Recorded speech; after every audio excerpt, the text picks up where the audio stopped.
There are many different ways to buy Bitcoin, but the cheapest and fastest way to buy Bitcoin with cash is with a coin flip Bitcoin ATM. Coin flip ATMs allow anyone to buy Bitcoin with the lowest fees and within just a few steps.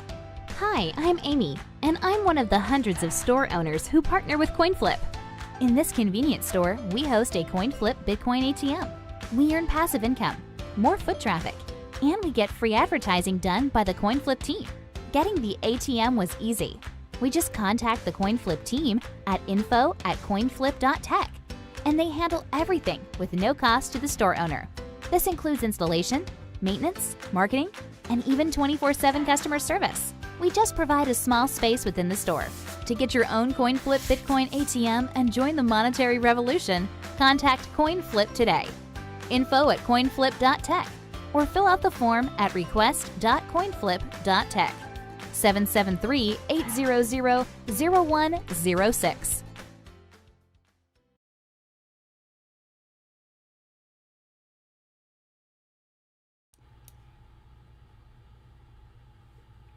And we're live. Whew. I think I might have to adjust the size of the chat on screen here.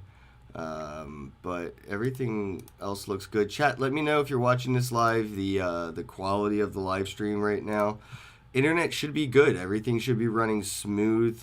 I'm with my bro, Patrick and Smart today. We're going to be shooting this shit. Patrick, I just had Smart on not too long ago, so I'll let you take the intro, bro. How goes it? How you been? What are you up to? Man, I've been just pretty much, looking at these DeFi gems, talking to people on Clubhouse, just, making sure my LPs are in a row, making sure that, like, I'm balancing my books in that perspective and that right. Other than that, man, I've been, like, pretty much writing music still. Looking forward to new platform launches as well. Yeah, that's about it. So, I guess I wanted to jump in real quick on what you just, shouted out with those DeFi gems, Clubhouse and stuff. We definitely want to get into that, but like just quick on the DeFi, because a lot of people that may be watching might be coming in from my Facebook or whatever. It's it's like 2017 all over again, right? We're getting a new wave of people. All these words are new to them. They don't even know what the fuck fractional reserving is, let alone DeFi. So just when you say DeFi gems, what the hell do you mean, and what makes it a gem? Okay, so what I mean by DeFi gem is that, there's an actual, like, backing of the project, right? There's actual, like, intrinsic value within the hard, safe math of the project.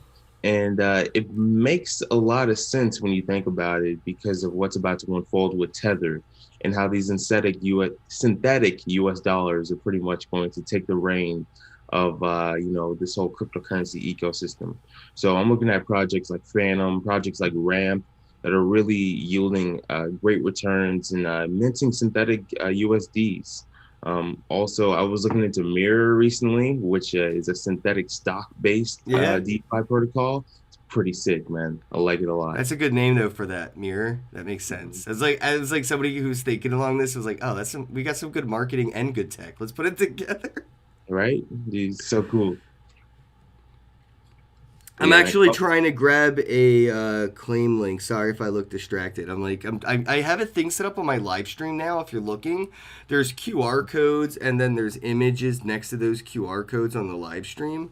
And if I can like post this link to my chat here, it should just go onto the screen and people can scan and do giveaways. Yo, Trick subscribed. Oh, wait, Trick just sponsored the channel. Yo, thank you so much, Trick. Much appreciated. Shout out, bro. You are the man, Trick.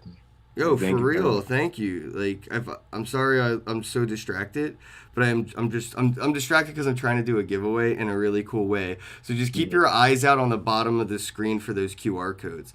There are images right next to the QR codes, and if all goes right, bro, I'm going to be able to just see the image and the QR code automatically change. And all I have to do is post this claim link if, my Wax Cloud wallet wants to work. And I think it might work for like other things too. I just haven't really played her. Damn, dude, I just got. So I gotta ask, how much are you giving away this time?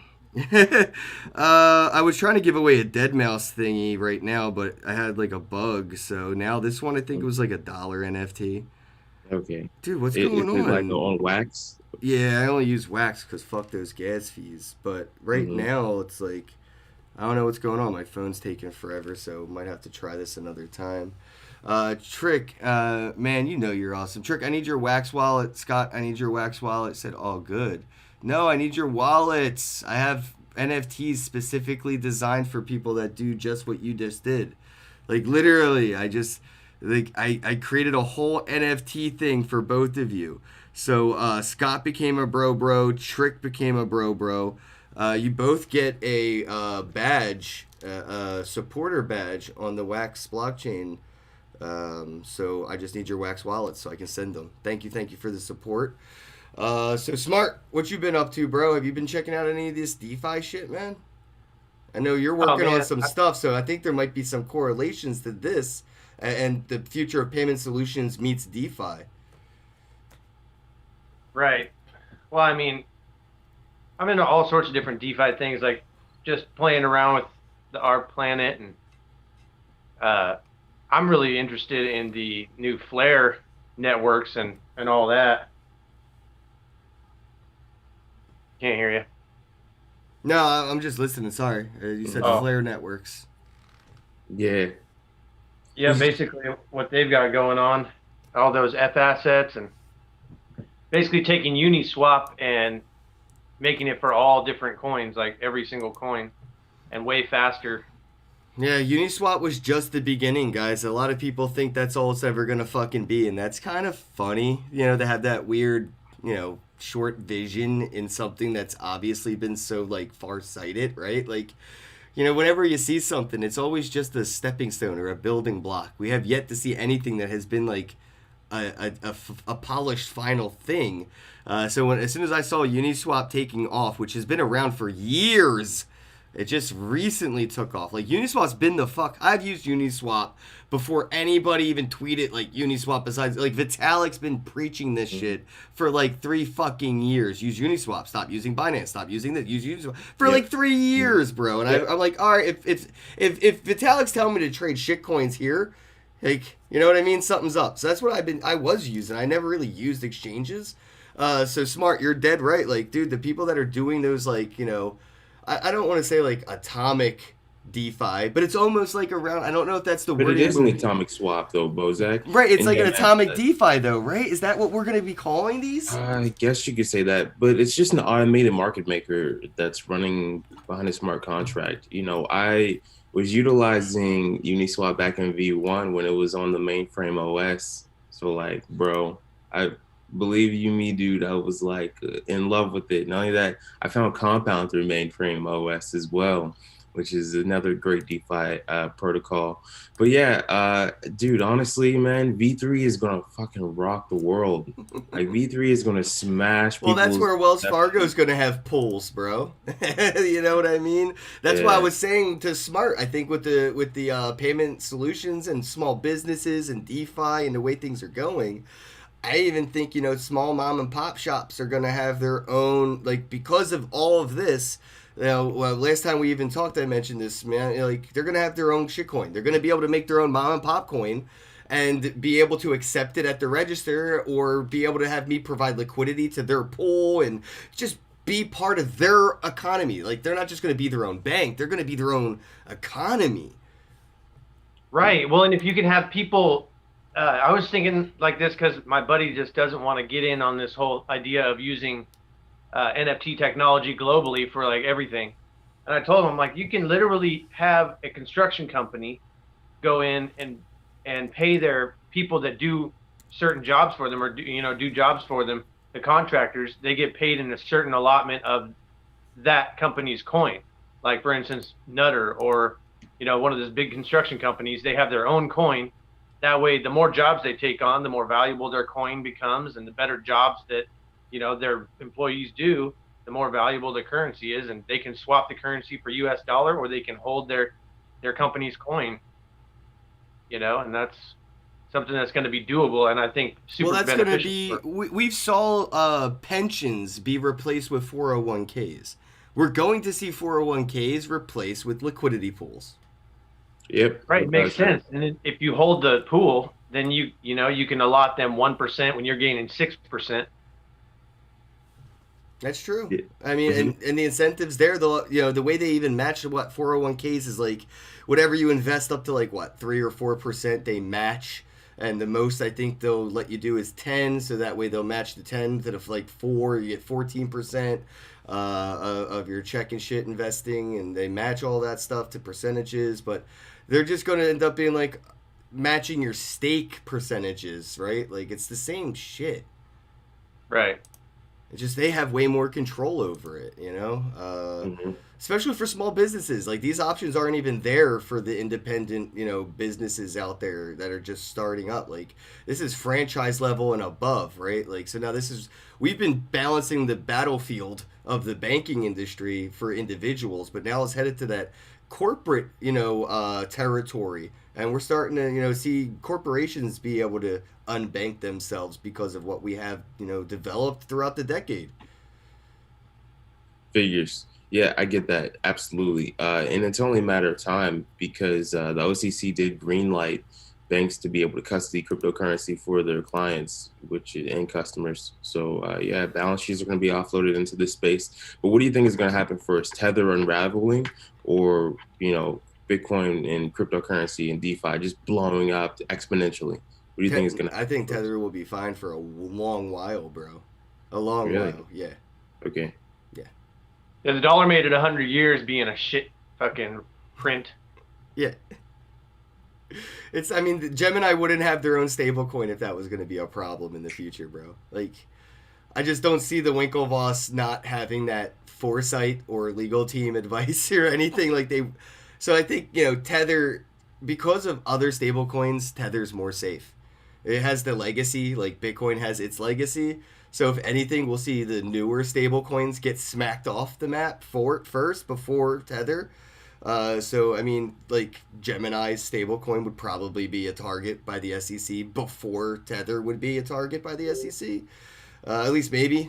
I mean, you know, low-hanging fruit, you know, legacy has legacy. And if you go after something with more fans than less, you know, you get more pitch axes and torches at your doorstep.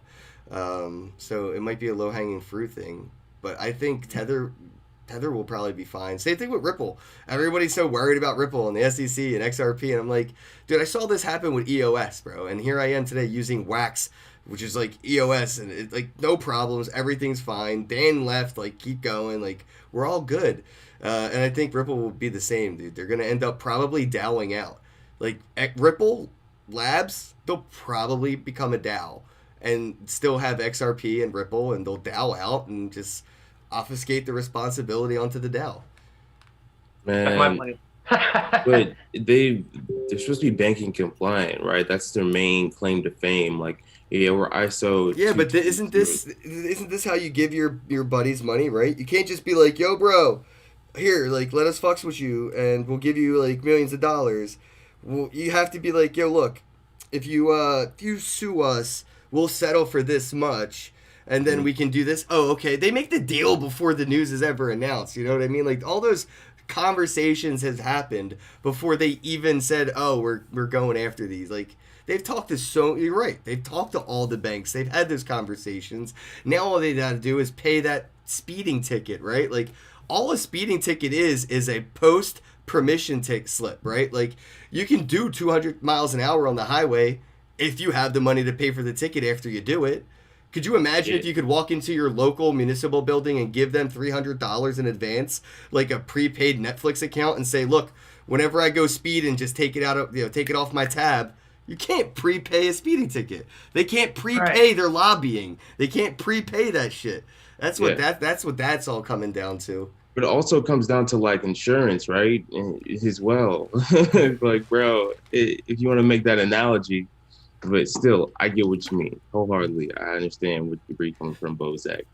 So yeah. Well, I feel like it's some sort of like a ploy to bottleneck the purchases and force them onto certain exchanges that Ripple benefits most from, because it's difficult to get the price of XRP up because of the amount of tokens that they have.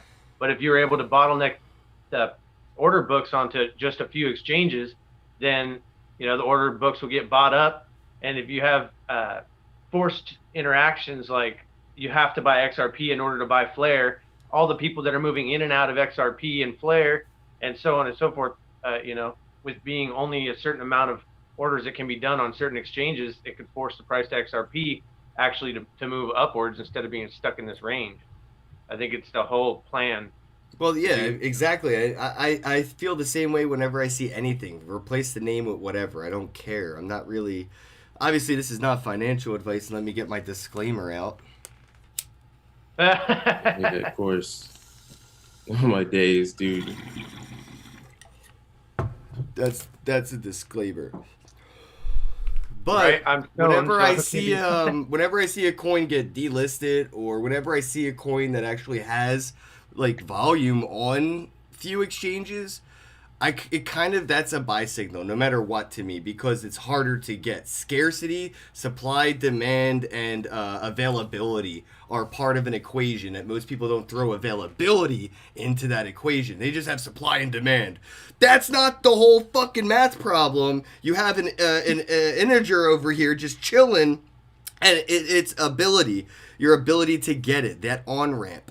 And when coins have less on-ramp, it just means that's your once like a coin like XRP, fill in the blank, gets delisted, blah blah. The whole risk to reward there is if it gets relisted onto those exchanges, like that's it. That's the buy the room. That's the news. Just sell that right after that, because that's, you know what I mean. Yeah. So I'm not a trader by nature. It's just like common sense, fucking color by numbers trading, like. Buy red, sell green. You know what I mean? It's like, to me, it feels like common sense. So like even things like, that's why I love Wax. Wax, to me, because of the utility, the community, and everything behind it, plus it's one of the hardest fucking cryptos to get if you're a trader. Like, good luck pumping, dumping Wax. It's not on many exchanges. You know what I mean? Right. So like, I'm gathering it before it gets listed on Binance. Everybody's like, oh, listed on Binance, and I'll buy it. I'm like, don't you want to buy it before it gets listed on Binance? Like, and that's kind of like where I'm at with the XRP thing, and things even in that situation where the privacy coins, like Dash, Monero, like they had their delisting, and we saw them get relisting. It's already happening. So I don't know. Maybe I'm right. Maybe I'm wrong. It's just like a weird little perspective I have on like coins being delisted as an opportunity rather than like a bad thing. Whatever though. Oh, Litecoin Lisa became a sponsor. Thank you so much. Now we have 3 sponsors of the podcast today. Nice. I got 2 of their Wax addresses. I got Trick and Scott. Litecoin Lisa, I need your Wax address, and I'm going to send you a supporter badge. All the Bro Bros get a NFT to prove their support. Hodl it. But I mean, I don't know. What do you guys think? Like, is that like not a good thought process to have? Like, when you see like the supply and demand pretty much stay the same, but then the availability, the ability to obtain it changes to become less available. If Bitcoin got delisted from Coinbase, it would just make me want to buy more of it. Bosak, man, you know how the game is played over here, bro, in this neighborhood. We're both stateside, right? And I assume Smart Money is also stateside as well. Like, bro, come on. We could just use an Exodus wallet to just get whatever we need.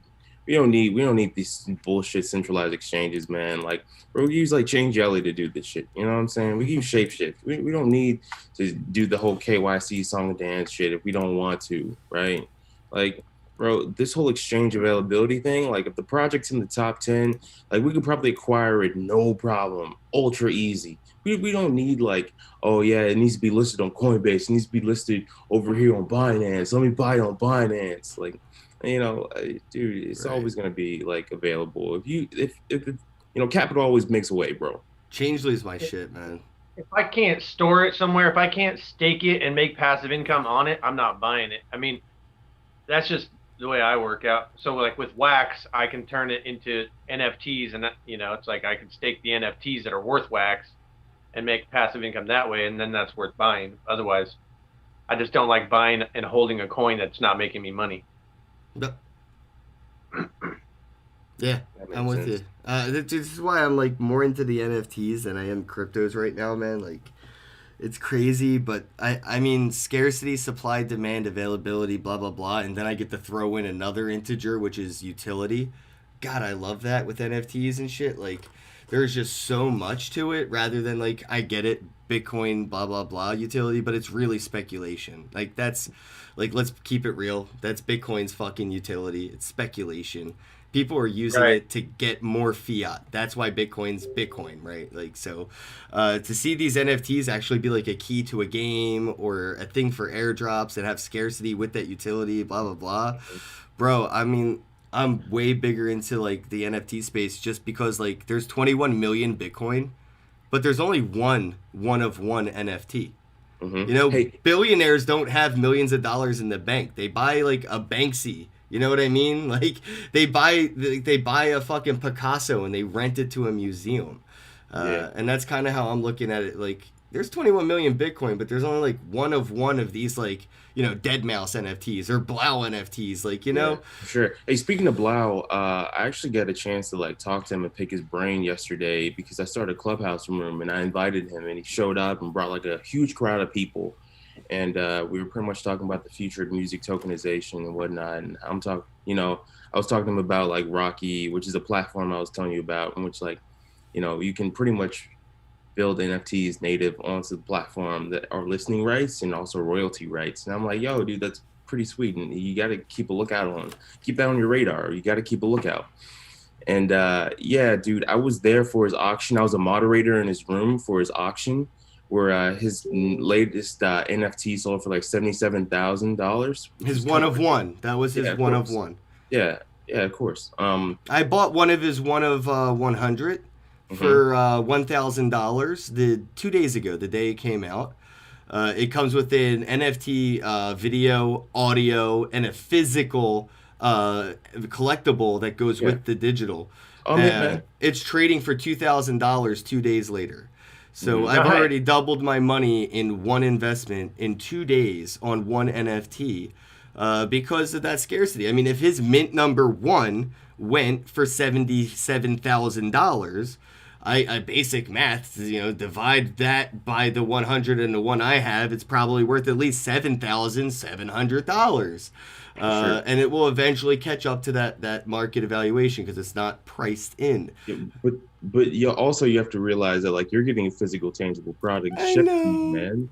Like, how else are you going to distribute that? Like, I'm going to put it in a fucking museum, bro, because there's only 100 of these or so, right? Like 170 something, right, that exist.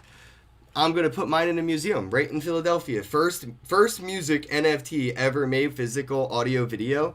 They're going to play that shit on a loop, have the physical thing out there, and have donated by Ken Bosak right in the fucking museum, bro. Yeah, it's gonna be sick. Yo, also I talked to BT, which is like a pretty cool guy. Like, man, he's looking to jump into this NFT space, and I'm consulting with him. So many people coming in, man. Bro, you know what's funny? Crazy. You might appreciate this because you talked to Blau the other day, right?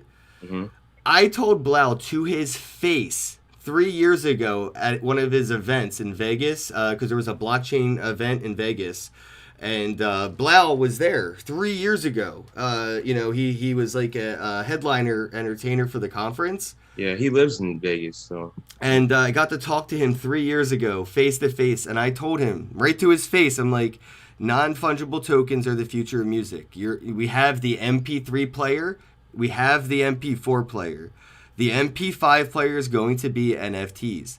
3 fucking years later, bro. He's the first person to have the first music video, audio file, physical NFT release. Dude, he DM'd me and was like, it was chilling, bro. It was chilling because I was like, dude, I told you this to your fucking face. Like, how surreal is it to know that you walked into somebody and they told you your fucking future to the T? Yeah, man. Like, straight up.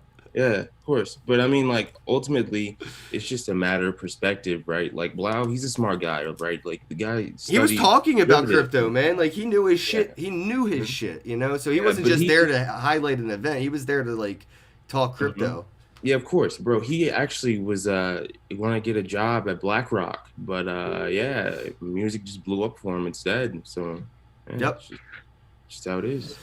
Yeah, I want to invest in people, man. I'm done investing in fucking shit. Like, I'm done. I want to invest in people. And that's what I did when I got that Blau NFT. I mean, I don't want to buy Nike stocks anymore or anything like that. You know, like, if I want to be able to buy stocks in the people that Nike's investing in. Like, if Nike's paying you to wear their shoes, I want some of your stock. Because obviously you got something going on.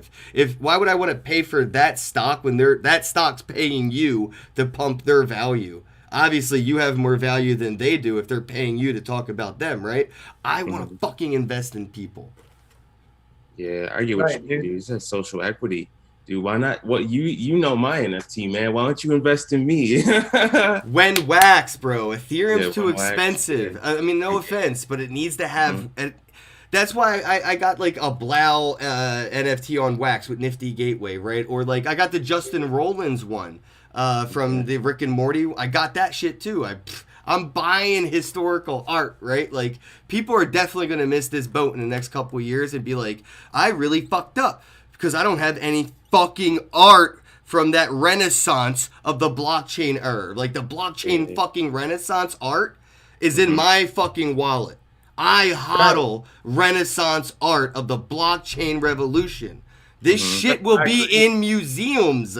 Like, I'm not going to sell my art, bro. I'm just going to rent it to museums. This is the craziest shit. So, like, I'm 100% behind, like, that social currency thing. Like, it's the future. Literally, like. I get you wholeheartedly, bro. So, you need to get on, like, Wax or... maybe Mintable, bro, because with Mintable, you could do the license distribution right there. Like, not like all that hard work you got to do on like Rarible or fucking like Super Rare or whatever.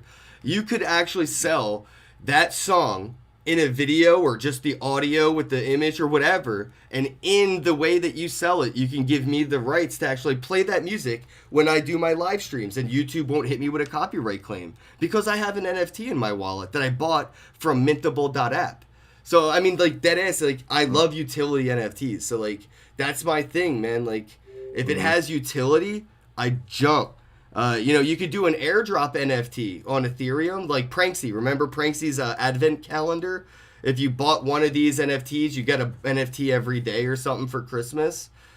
Dude, that's pretty sick. You could do a $1,000 NFT where only 100 of them exist. I'll buy one of those $1,000 NFTs, and every time you fucking release something, I get a copy of it airdropped to me automatically. It's like a lifetime subscription. You know, I'm investing in you, and what I get in return is you, your goods, your services. Dude, that's a great idea. I know, bro. Like, that's the shit that I'm like, that's Ethereum's utility. That's what will make me buy Ethereum NFTs.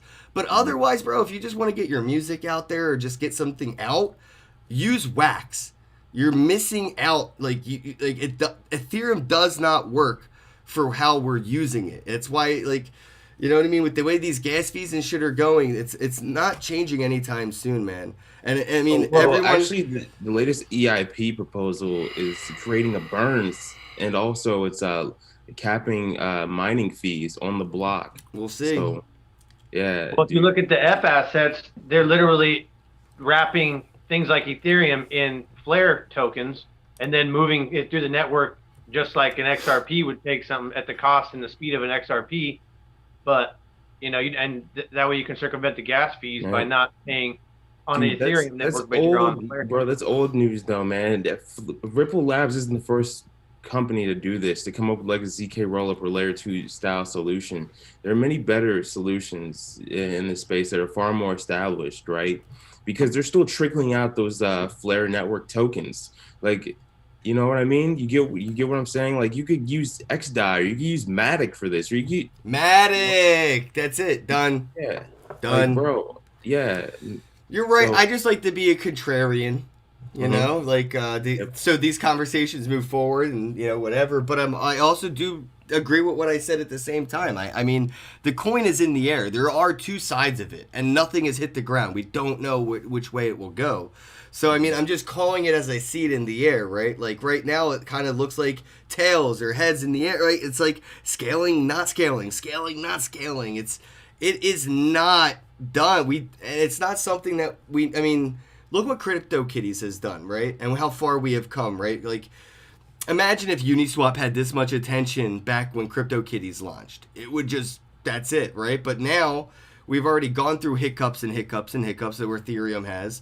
And they do have a track record of scaling, but I mean, it's kind of like a perpetual house of cards, you know, and that's how I look at Ethereum when it comes to like building dApps and things as well. It's like, you're really building on like a foundation that could have an earthquake at any moment, right? It's like building a really expensive mansion in Yellow Rock or Yellowstone, right? Mm-hmm. Like, that Yellowstone shit, right, be kind of sketchy. I mean, why would you be investing in building such an expensive thing on such shaky grounds, just because, you know, there might be a tourist boom or something? Like, it doesn't make sense.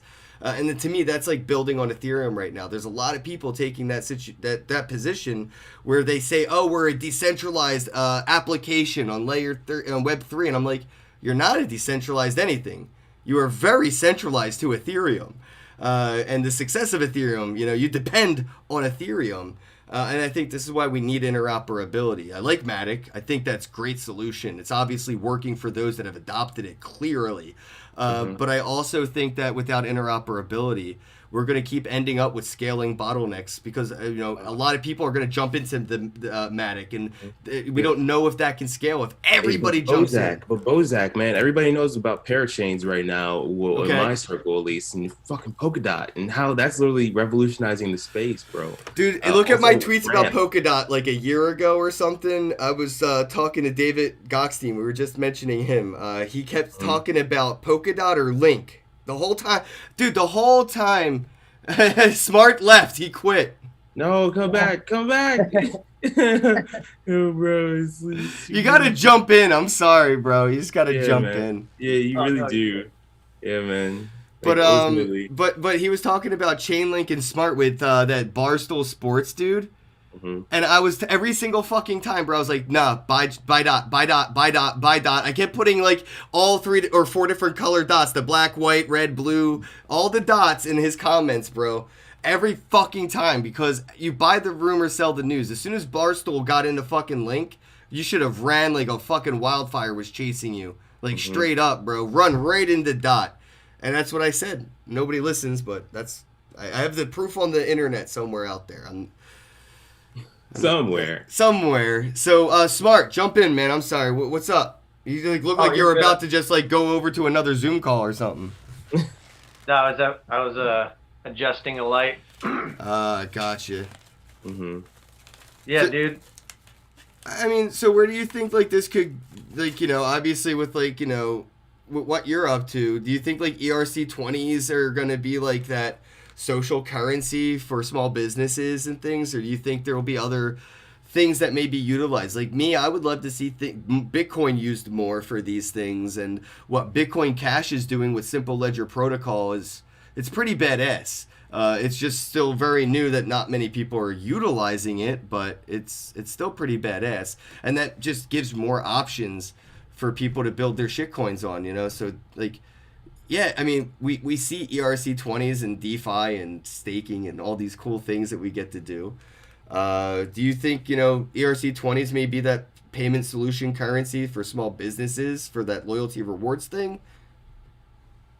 I mean, I really like the thought of staking coins inside of NFTs. You know, and having that be the basis. Oh, like backing it or backing it by the currencies? Like basically like you create your own currency, and then you like stick it in an NFT, so you can, like you said, match people's, like a 401k. You pay the employee a little bit, and then you stake a little bit in an NFT, and that NFT is like their retirement account, and you stake the NFT and gain an interest, you know, and based upon the amount that they add to it monthly or whatever is how much of a percentage that they get, and then you as the organization, or Smart Digital Payments as the organization, takes, you know, whatever percentage that's left over. Oh, I see what you mean. It's like an NFT based vault at that point. Mhm. Have you ever heard of Avegachi? Well, what I think, I just wanted to clarify, what I think it sounds more like, and I could probably be wrong because I literally dropped out of school freshman year. I really don't know shit. But it sounds more like an NFT CD. Yeah, I mean, that's pretty similar. Right? It's a CD. Kind of what you would get from your bank with what you do with your money. You'd basically be doing that by nesting or backing an NFT with currencies. You'd be getting an NFT CD. Right? Right. It would just be difficult to see. Well, you would just need the token, and you'd be able to see everything that's nested in it or backed in it until I burn it. I would have to burn this NFT CD to get anything that I've put into it out. Yeah, it's like breaking a piggy bank at that point. Exactly, but a public fucking piggy bank, bro. Like a very public piggy bank, which I think is a pretty cool social economy, game theory-esque thing that we could throw into that equation. It's like reverse Dago finance, dude. It sounds pretty sweet. That's racist. What? What? Dago finance? No, it's a slur somewhere, I'm sure. Yeah, There you go. right. Yeah, definitely is. Bro, gee, I have no clue why they named their protocol Dago. I don't either. I tell my kids but all the all time, I know I'm like, is it's racist. Bro, that's Right. insane. My kid just brought a picture to me the other day, and she's like, "It reminds me of a Mexican girl." So I drew a taco, and I'm like, "That's racist." She was just flabbergasted, like, "How can that be racist?" Like, it is. Teach You them can't be while they're making young, bro. Teach them while they're young. Right. Bro, ultimately, like, you know, people aren't like born racist, right? They're taught to hate. They're taught to be racist. Product of environment or product of nature, bro. It's either nature versus nurture, and it could be obviously a combination of the other. You know, I know some people that were raised by people that are decent people, you know, and they turned out to be very shitty, not so decent people. And I also know people that were raised by shitty people who grew up to be pretty decent people. You know, so yeah. It's all about pressure. Yeah, Philly's a weird place, man. Very big mixing pot, for sure.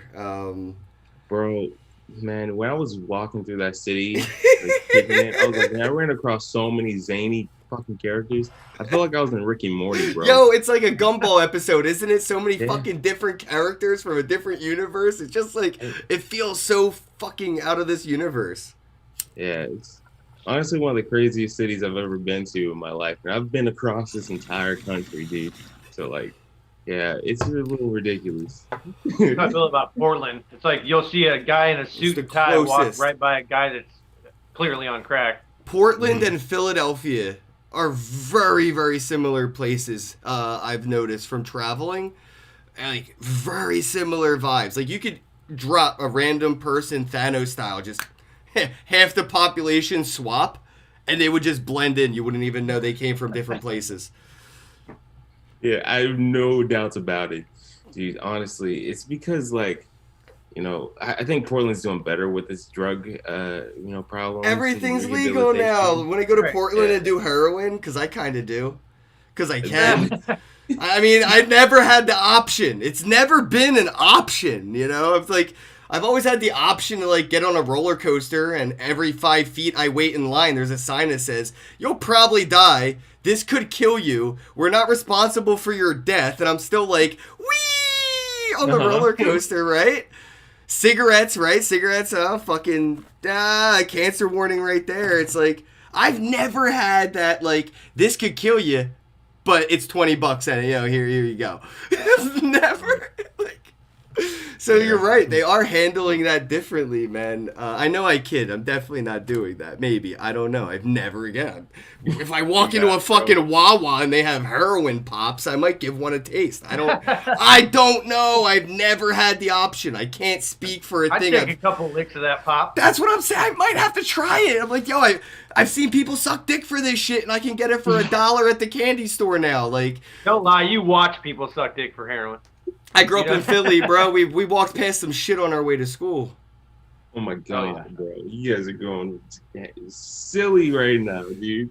Oh, it gets weird. I'm sorry, I get weird. Dude, it's so awesome, bro. Oh my days, like this went way off topic, eh? Right? Oh my days, bro. Yo, all right. So kind of bring things back to topic though. Tying everything into like payments, collectibles, music, all this crypto shit. What we're seeing happen, did you see what, I think it was Lil Yachty, right? Came out with his own NFT where it's redeemable for his time. So you can get like some one-on-one time with Lil Yachty. I think if you have enough of his coins, you can get like shout outs or you can get like That was a social currency actually. Yeah, but I think it was considered an NFT though, wasn't it? Or no? Nah, man, it's for foods. Oh. Absolutely for foods. I didn't pay too much attention to it because I'm not one to like, you know what I mean? Like I don't want to invest in Justin Bieber already. I want to invest in the next Justin Bieber. Mm-hmm. So like I'm not buying fucking Michael Jackson coin or whatever. Like I'm buying unknown names coins. I'm stacking my wallet with NFTs by people that nobody knows who they are.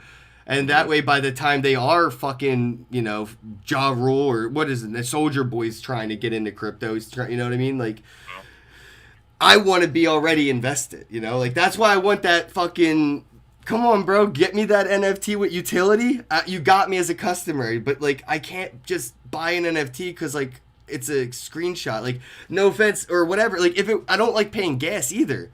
So, like, I would just send you a fucking PayPal transaction rather than fucking, buy an Ethereum NFT right now. It doesn't make any sense. I mean, like, I'd rather you get all the money. I feel you, bro, but honestly, that's not even like, a screenshot, man. Like, that's an actual, like, Illustrator-based document. Oh, don't do that to me. I'm exaggerating for dramatic effect. I know, bro. I get it. You mentioned it earlier, though, even with, like, caking in those, like, legal rights and redistributions and even, like, downline. Like, there's a way for you to set up an NFT, bro, that if I bought it, I get perpetual income from whatever you make for the rest of your life. Like, I could do to you what Michael Jackson's dad did to him. Like, I could 51% attack you by buying up all of your NFTs, and that way, when you fucking make it, I'm the whale. I have all the fucking equity, I get all that downline. That's the shit that gets me, like, with those NFTs, man. Like, the only reason I bought Blouse, like, otherwise I would have just been like, cool, he did it. That physical piece that came with it. Yeah, I get that. And, like, the shipping rights to actually have ownership over a tangible piece of art. That's insane. A waveform. It's a fucking waveform. Yep. Bro. So you get it. Like, what you're so in exaggerated, effect, it's just a screenshot on the internet. Like, yeah, it is. The craziest part is you can do so much more to make that a basic legal document.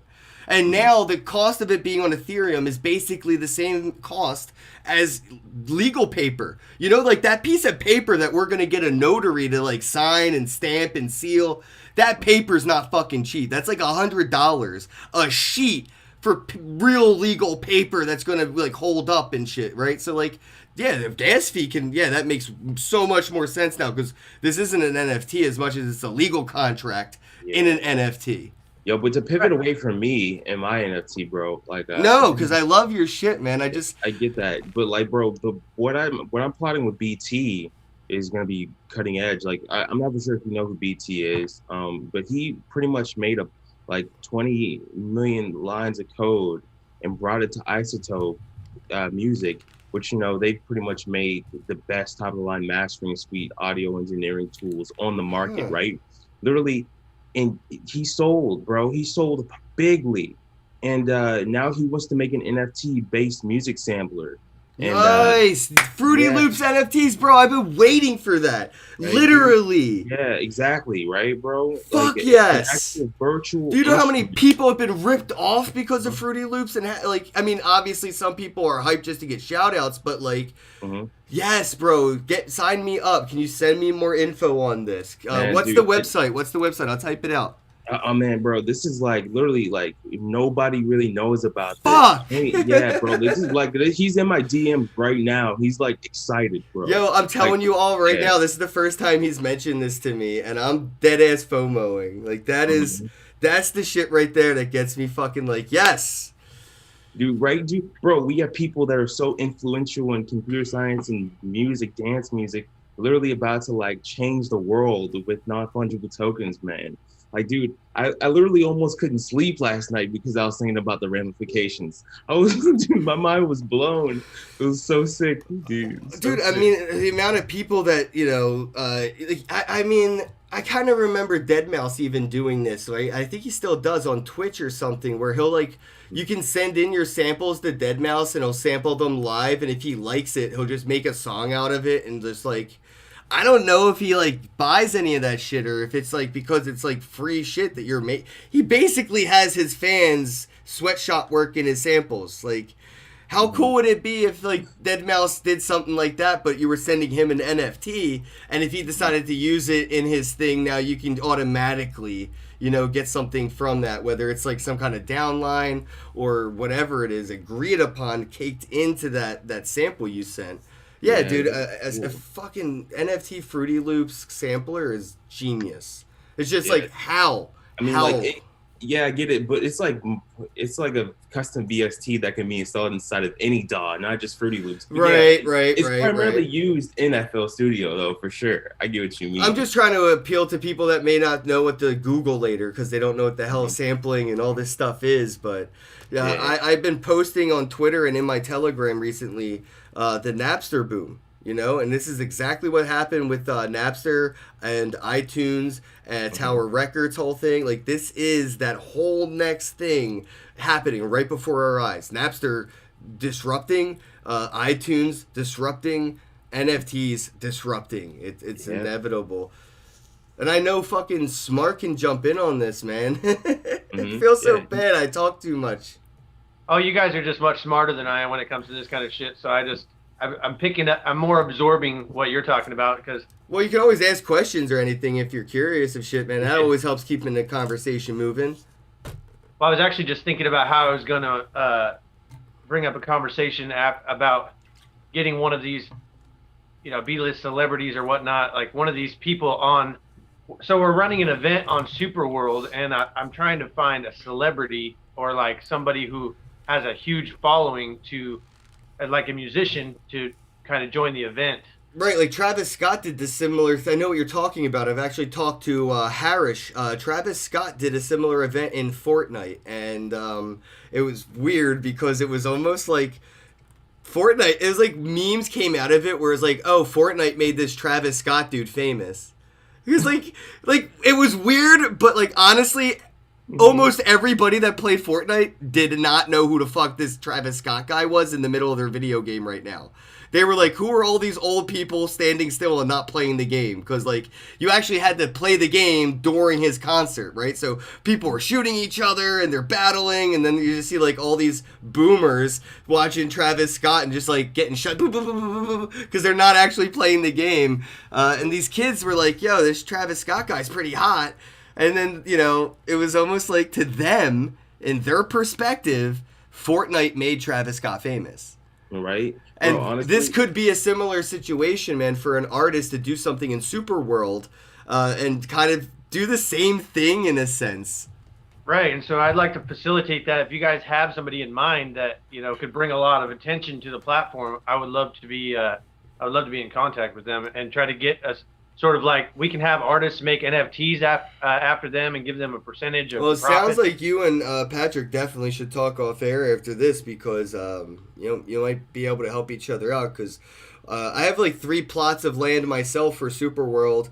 I think it's awesome. Like, honestly, like, you know, roadmap wise, everything works out. It's definitely going to be one of those things that's, it's almost could be like the Ready Player One of NFTs and cryptocurrencies. Mm-hmm. Well, yeah, I mean, I'm going to make sure it's successful. There's no way, you know, it's like, I've got too much money tied up into it now. I mean, it's almost like Crypto Voxels and Decentraland are just like waiting for integration into this, honestly. Like, I feel like that's you know, and I can't talk for anything or whatever, but like the way I see Superworld, I can see people wanting to have a place in Superworld just to have their crypto voxels, just because, you know, it's almost like interoperability of virtual worlds. You could have your Decentraland, your crypto voxels, and your Superworld all kind of stacked together in this augmented multiverse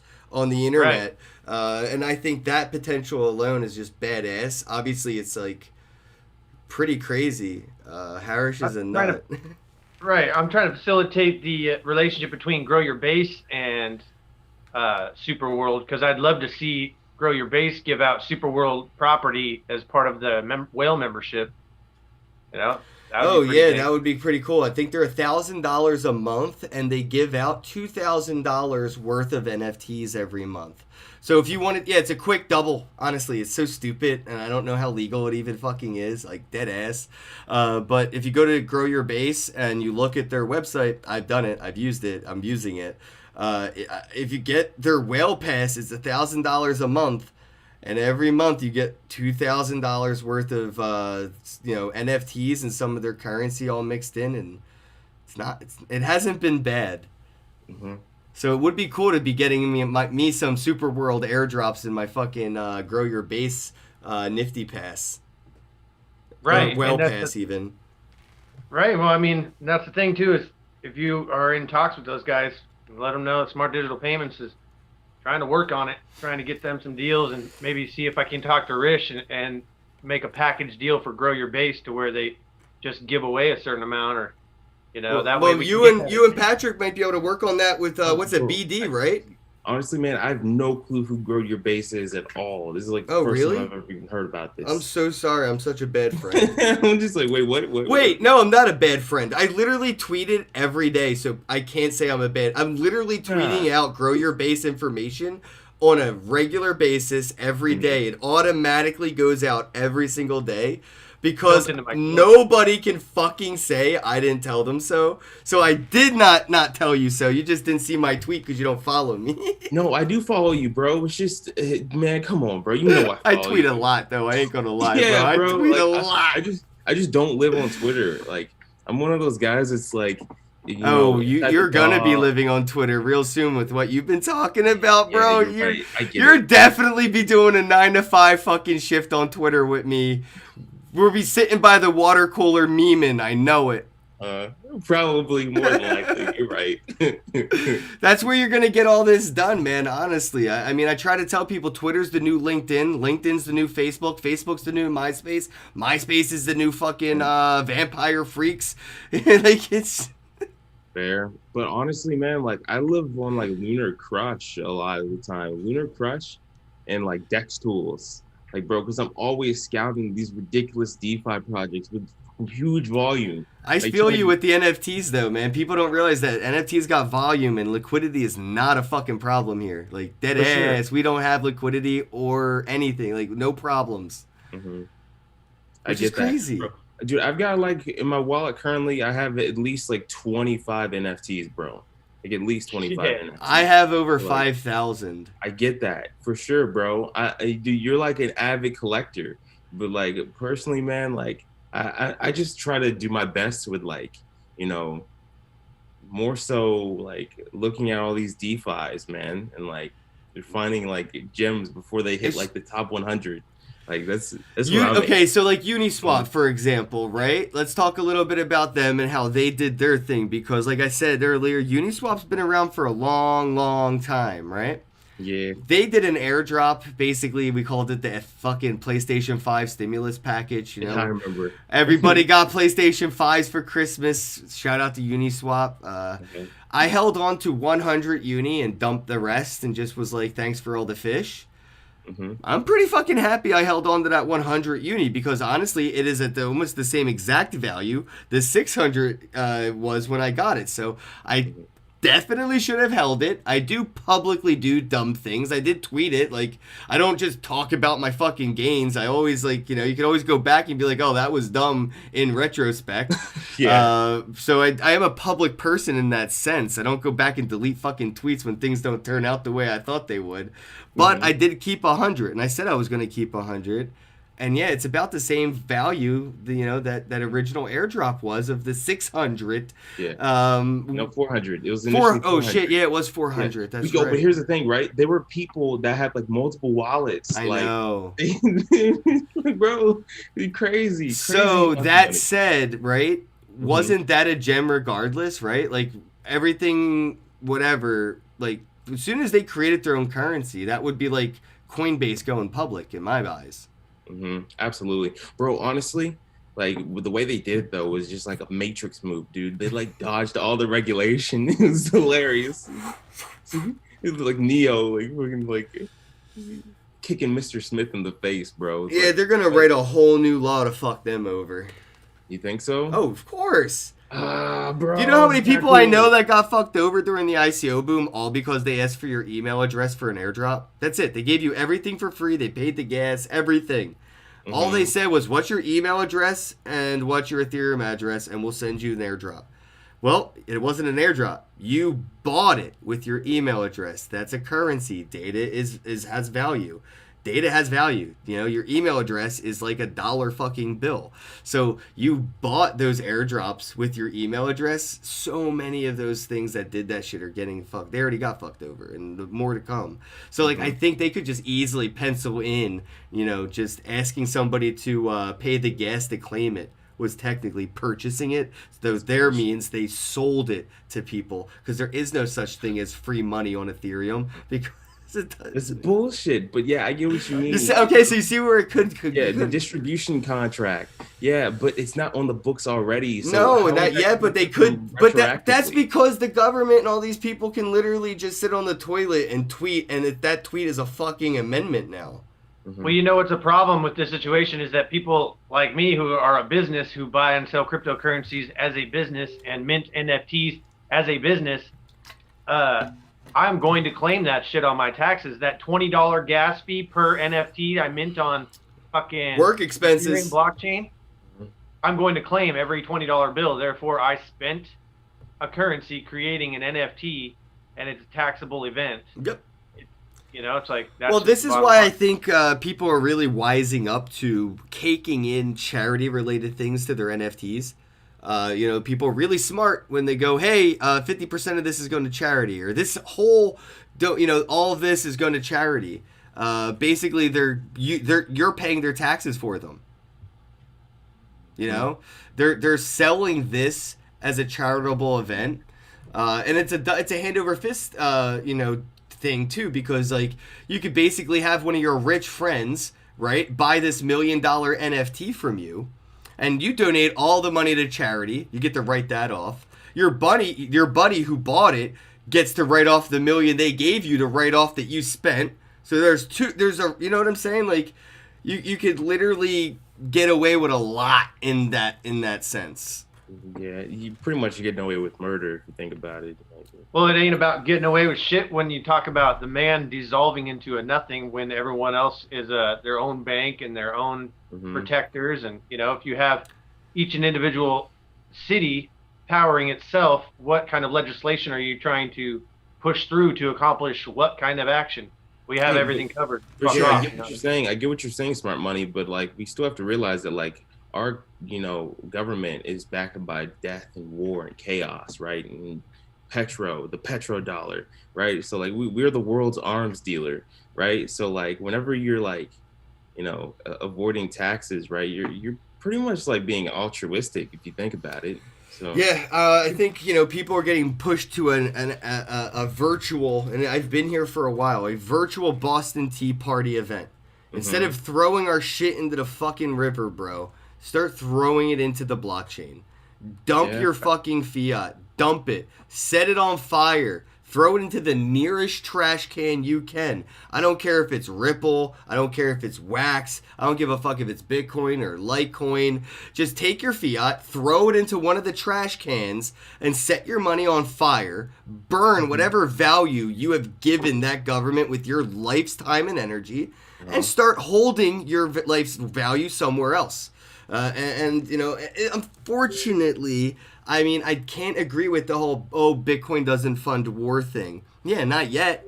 But wait for the U.S. to have a Bitcoin mining pool and enforce every miner in the U.S. to, you know, mine for the United States pool. And then, yeah, Bitcoin will eventually fund fucking war because they'll be using sats to pack bullets into guns. Like, it's nothing's unwarrable. But at least it will be on-chain. They'll be accountable. There'll be accountability because of transparency.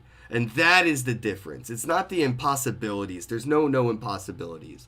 But what we have now is accountability due to transparency. And we can see just where those sats do go. And how many of those sats do get packed into bullets instead of hospitals and fucking shit like schools and roads. That's the big difference here. I agree. Definitely. Like, you know, any way you can get away from murder, do it. You know, yeah, like, seriously, stop supporting right. murder. Any way you can get away with murder, do it. I agree. Get away from. Yeah. I know. Yeah. I mean, technically, you'll be killing some dead presidents. Just start ripping up your fucking money, bro, and turn it into do fiat origami and make it into your favorite shitcoin logo. Right? Crazy, dude. It'll be worth more. It'll be worth more. I bet you if you take $1 bill, US dollar bill, and you draw on it your favorite shitcoin logo and make it look cute, I bet you somebody would give you at least 2 non-cute dollar bills for it, because now it's a non-fungible US dollar. Yeah, you squish a penny, they pay you 50 cents for it. Honestly, though, like, imagine somebody just making NFTs like that. Like, well, they do. Smart's exactly right. You'll pay 50 cents at the boardwalk to put 1 penny, so 51 cents, to crush a penny and have that penny turned into something that's a non-fungible penny. Same difference. Right. We're looking at non-fungible money here. That's what where we're headed. $1 won't equal $1 because where has it been? What has it done? What has it been used for? Yeah, that's what people don't understand when they argue about market cap and shit like that. It's like nobody really gets the fact that there are millions of new assets being created every day on the blockchain, and then take into consideration that the value of those assets are being spread out. Like, so let's say 1 Ethereum can make 1,000 NFTs, with gas fees. Now that 1 Ethereum's market cap just went up. If you sell each NFT for $1,000, that one, the market cap of that 1 Ethereum alone is fucking, $1 million. Yeah, I mean, you almost have a fourth dimensional tide. When we say rising tide raises all ships, the tide that is of the regular plane of existence is Ethereum, and that fourth dimensional tide is the NFTs. As that tide rises, it rises the other, and the other rises the other, and there is that support. And we're seeing a lot of blockchains innovate to be able to support smart contracts specifically for non-fungible tokens. Exactly. I mean, honestly, I love what Tezos is doing and what Elrond is doing and what, all these other blockchain protocols are, I just found out about Ghost and Phantasm or I don't know. Ghost it's just is nice. Ghost? Something about Soul? I don't know. I gotta get Soul. Apparently I don't have any Soul, but I got big ass titties in my fucking Ghost wallet. What the hell? Somebody sent me an NFT. It's called Ghost. I don't know, man. There's so many. But that's what I'm saying. I'm like, there's NFTs on so many other blockchains. I really can't wait to start exploring them. And the interoperability is just inevitable because of that. Like, I really want to support every blockchain doing NFTs because they're the ones that are going to have interoperability before anything else. Like, the NFTs are going to make Bitcoin mainstream. NFTs are going to incentivize the innovation of interoperability before any other shitcoins will, because they are literally incentivized to have their own ecosystems and monopolies. They don't want atomic swaps. They don't want interoperability because their utility is to be a monopoly in their ecosystem. Yep. Like they're Right, disincentivizing and innovation. Right, they're the fucking Goldman Sachs of right now. This is why we're not innovating. You know, they keep buying up patents and putting them on the shelf because they have, what's working now works for them, and they don't want to keep innovating and disrupting and doing those things. But it's happening anyway. For sure. Hey, so I have to say though, like when it comes down to like all these different like blockchains, like interoperating within like the ERC standard, like Solidity, like literally they're actually supporting Solidity, like what Tron does, exactly what like Elrond does. Like yeah, they'll just bridge together. They'll find their way to Ethereum eventually. So yeah, I completely agree. So I was asking about Aave recently. Have you guys ever looked into it or like? What I is just that? saw the name for the first time yesterday. Oh yeah, Aave is pretty much like a derivative of the Aave protocol, I guess you could say. Like they're a DeFi-based protocol that enables like flash loans and CDP protocols. We pretty much getting great interest returns on your money and allowing people to borrow your money and paying it back in the same transactions, things of that nature. But yeah, they have NFTs where it's like a game and you can stake your NFT and you can actually customize your NFT to wear like different like articles of clothing. And, it's like, yeah, it's pretty sweet. And they actually have a game that you can play too. Only downside to it right now is that you can't do it here in the States. Like you have to use like a VPN if you want to try out the dApp. But it's super cool, man. Like that's what I'm hating about this whole thing. Is like they're shutting out the United States so fucking hard, and it's almost impossible to build a cryptocurrency business and try to promote it on apps like Facebook and shit. Because it's only going to get harder in Biden's America, boys. Really? Wow. Yeah, really? Do you not watch the news, bro? I mean, no, not really, to be honest with you. Somebody's grandmom's out there saying she wants to, like, fucking ban Bitcoin and shit, and she's getting put in charge of some shit. I don't know. Dude, it lost me at lady at 90 years old. Janet Yellen? She looked like the Crypt Keeper's mom. Like, I'm like, dude, Peter Schiff, somebody go get Peter Schiff's mom, tell her to get the fuck off the stage. I'm like, this bitch she's gonna fucking, age out before this shit even matters. She's just like she's like the DJ Khaled of politicians. She's just trying to get on the hype train of the word Bitcoin so people know her name before she dies. Freedom. She's like, oh, how do the millennials remember my name? Oh, what are they like? Same shit at most every, like the only reason I know Mayor John Street from Philadelphia. Anybody remember Mayor John Street? Yeah.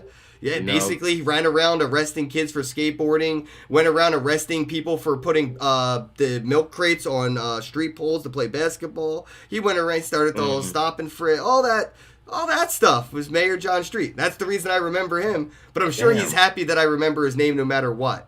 And that's what she's Joe going Biden for. the one that wrote Stop and Frisk? Well, they didn't have to do it in Philly, bro, and Mayor John Street was like the one really enforcing it. I grew up in Kensington, so it didn't matter, like, it was, obviously there's discrimination everywhere, but it was like literally everybody was like a target in Kensington. So like it was like, dude, you go out past 10 o'clock at night, bro, just get prepared to have a big ass light pointed in your face and where are you going, and just run. They ain't getting out of their cars, fat ass lazy fucks. Damn. Dude, man, that city is ridiculous, bro. Like that portion of the city, West Kensington, it's fucking lit. Yo, I was rolling through that place at night, and like, bro, this guy was like, I was kicking it with, man, I forget his name. I think his name was John. He had like a man bun and shit. I think you know who I'm talking about. Yeah, I do. Yeah, he was like, bro, I'm gonna drop you off in that corner. You gotta walk back to the Airbnb. I was like, no, don't do that, dude. I don't got my phone. Oh man, dude, he spooked my ass so bad, bro. He was talking about how, yo, bro, this is where like all the drug deals go down, and I was like, what the fuck, bro? You know what's funny though? He lives in a really nice little area, dude. I know. I've been to his house. Dude. His place is so fucking bougie, but on the outside, it does not look that bougie. It doesn't. You're right, bro. His place is Yo, the ceiling is like super high. I was like, why? Yeah. Do you use a 30-foot Christmas tree? Because if you don't, you're really wasting real estate in your airspace. Bro. He doesn't even have a fucking ceiling fan. I noticed. I pointed that out. Like, dude, you don't even have a fan up there. Yeah. Oh, I have what's that? Air conditioning. Central air. I have central air. I'm like, bro, there's like 40 feet of fucking dead air up there. You gotta circulate it. Bro, it's crazy. But yeah, I know what you're talking about, which is funny because like most people wouldn't like expect him to even be fucking around in that area. But like that's Philly, bro. Like that's the thing. People know if you're from there or not just by the way you walk, and they'll fuck with you based on that alone, bro. Like, straight up. If you walk like you're scared at 2 a.m., somebody's going to want to scare you at 2 a.m. Right, bro. Dude, honestly, if you walk like you're angry on your way to the store to get your girl a pint of ice cream because she's pregnant, no one's going to fuck with you at 2 a.m. Exactly. You're right. Bro, I shit you not, man. I was in Philly not too long ago. This was, like, right before coronavirus hit. Like, yo, I was just, like, wearing this hoodie, right? And, like, I pull up to like this warehouse. It's like super grungy warehouse. There's like fucking graffiti all over the place. And I just like walk up to the fucking bouncer. I'm like, yo, what up, bro? I'm here to play the show. And he's like, I don't know you. And I'm like, bruh, come on, man. I'm with Blockwork Records. And then he just like looked at me and was like, yeah, come on through. Like straight up, dude. And it was dude, that show was so lit too, bro. This show was so fire. Like, honestly, like, on the lowest tip, man, like, Philly's got, like, some really good venues, man. Like, Electric Factory's sick, bro. The track. I got to see Die Antwoord, or Die Antwoord. Dude. And, yeah, that German duo with, the tiny little chick and the really big Russian guy or whatever. Yeah, South African. South African, yeah. They're from South Africa. They, like, live down the street from Fluffy Pony or some shit. Interesting. Yeah, I don't know why I thought they were... But the Philly venues are so small, bro. Like, I was... The whole time, I was no farther than, like, a foot and a half from the whole, like, team. Like, the whole show. You know, because of the venues are so small. So, like, just worked my way up to the front. And I was just like... I could poke you and get kicked out right now, but I won't. Right? Dude. Hey, but yeah, to pivot back to like NFTs and stuff and ticketing, like dude, we were talking about NFT ticketing. Like there's people Block Party. You gotta get in on that. Block Party. I've been a fan of fucking Shiv. What's it? Fuck is his name again? But they haven't done much, and it's just like time they start doing shit. But Block Party's been doing NFT tickets for conferences for like the longest time, bro. Like for real. And I've insulted every one of these organizers to their face for not fucking using Block Party for their venue. I'm like, how are you a blockchain event and I had to use fucking Ticketmaster or some shit, you fucking poser? So that's why I'm trying to get people to adopt my payments, because I'm like, how are you guys going to say you're a cryptocurrency or blockchain company, but you don't accept cryptocurrencies as payment? Oh, we're trying to be noob friendly. Get the fuck out of here. Ain't nobody coming here that has nothing but fiat. Let's all be real. Yeah, absolutely. For the most part, like a lot of people that are going to those conferences, they more than likely have a good stash of blocks, man. They're $3,000 tickets and shit, $500 tickets and shit. No, dude, exactly. And if not, they have the money to buy. Go to the fucking coin flip ATM down the street, bro. Like, don't be lazy. Exactly. Even that, bro, you get fucking raped on those like your swaps from fiat into the network. That's why you just earn it, though. That's why I tell people, like, this year, nobody should be buying Bitcoin anymore, like, or anything. Stop buying everything right now. Stop buying it. Earn it. Earn it, 100%. If you're not earning your currency of choice, you're just wasting your time, literally. I really hope that, you guys figure out the difference between buying and earning and get ahead of that game now. And I think Bitwage is definitely the best bet for anybody. You can give them they give you an account number, routing number. You give that to your boss and you can get Bitcoin or Litecoin or whatever, like direct deposit right into your wallet. And you get the private keys for your paycheck instead of Wells Fargo. You can literally stop fractional reserving your paycheck right now. Yeah, dude, powerful, absolutely powerful. Even then, like if you don't want to like work a traditional 9-to-5 job, right, you can still like always tokenize your life, right? You could always find a platform that's willing to take your data, your input data that you've used through, like, just being on your laptop. Fucking God forbid you've been on Netflix, for the past 3 years of your life and you have no skills, but still you could always like find a platform that's willing to tokenize what you do, period. So that was Litecoin Leo that that signed up earlier, and I said Litecoin Lisa. Sorry about the. I definitely called you the wrong name. Sorry about that. I'm sending you your badges right now. So I just wanted to make sure everybody that signed up to be a subscriber sponsor of the show, if you're donating to the show, I sent out your NFT badges so you guys can hodl your proof of support. I appreciate it. Yeah, man. I guess we can wrap things up here, guys. Any final thoughts or something that you just wanted to make sure we talked about real quick? Let Smart go first since he didn't get much in edgewise. I more or less, I'm just excited about the new stuff that we got going on and the artists that we've been working with, and I'm looking forward to having a full-on like blowout experience with this $1,000 giveaway. Plus, we're giving away a land for Super World, a free piece of land, or Super World has decided to add that to the pot. But yeah, basically that's what I want to deliver. The message is that I want as many people, as many hands-on as possible, and I'm trying to work on something where if any influencers that want to jump on board with this event and to help promote my $1,000 giveaway and potentially also the event at Super World, then working on an NFT to drop them, that's specified for the event and other perks as well to the NFT. Yeah, I've been showing it for you guys, man. Obviously for free. I hate the whole like influencer thing. It's like I'm not a prostitute. I'll suck your dick for free if I think you're cute. You know what I mean?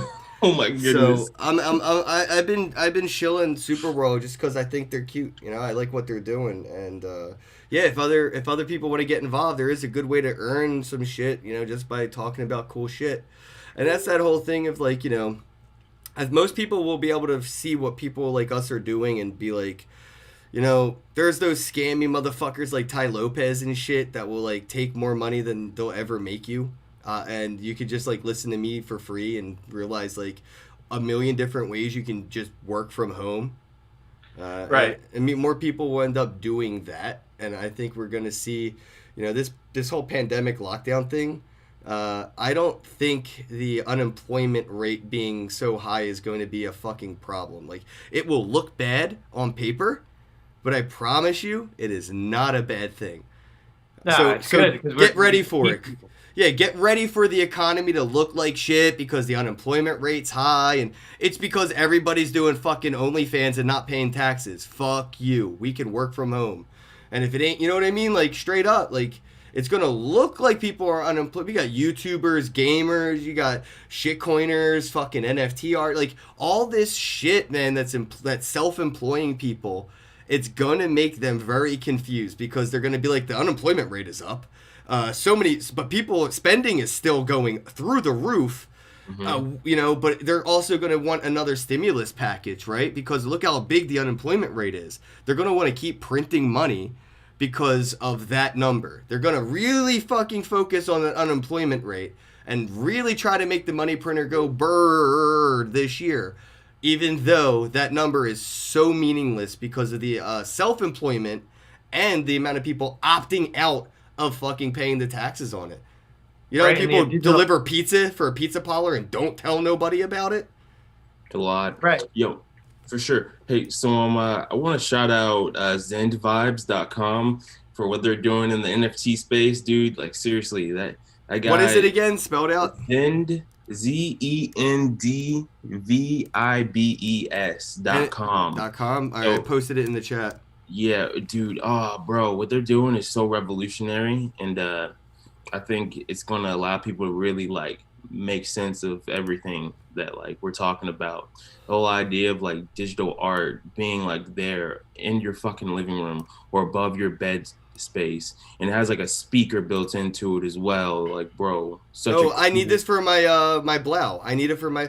This is literally what I've been talking about for the past 4 years. No, dude, I'm not kidding. I have like so many CEOs of hardware wallets that I can literally say, I fucking told you so. I want to email them this link all right now. Treasure, Ledger, Keep Key, all of them are going to get an email from me today saying, I fucking told you so, you fucking dunces. This is the next hardware wallet. NFT art, picture frame, wallet. Fuck, dude, I see the MetaMask pairing and everything. This is sick. Yeah, so, it's only $450. I'm buying one right now, bro. Yeah, bro, do that. I'm buying it right fucking now, bro. Are you kidding me? Bro, right fucking now. I wish I could have like sent you like a link that way I could get like some sort of like kickback from. Yo, can you get it? Wait, is there a referral link? Send it to me. I'll use it right now. No, there is no referral link. There's no referral link. I'll send you $50 just for putting me on. Holy shit. Dude. I will fucking pay you the referral link. Are you kidding me, bro? I've been waiting for this for so long. Mm-hmm. I can't really be filling all this out right now, but I am 100. I can do PayPal. Can I pay with Bitcoin though? Like, yeah, you can. Yeah, where's the Bitcoin option? Is that Shop Pay? Is that? Oh no, it says Express Shop. So I just have to fill out my address info. Yeah, I can't do this live on the air because people will see my order number, and if they have my order number, then they'll change the shipping address on the order number. I'm not getting. No, I'm buying this though. I'm filling it out off the screen so people can't see. But I get you. So, I am so hyped to put my blow on this. You don't even know. Yeah, I feel you, dude. 100%. I would do the same if I were you too. So yeah, man. Thank I you just want to shout out them because much, they're really pushing the space forward. Also, I really want to shout out BT. I want to shout out David G. I also want to shout out my boy Bogey, who's working on my next animated GIF-based NFT, which is gonna be super sick, bro. Ultra photorealistic. Unlike the first NFT that I did, and I'm looking to put that on wax as well. I'm in. Let's do it. Yeah, man. And yeah, dude, Rocky as well, because I'm part of Rocky Rockstars.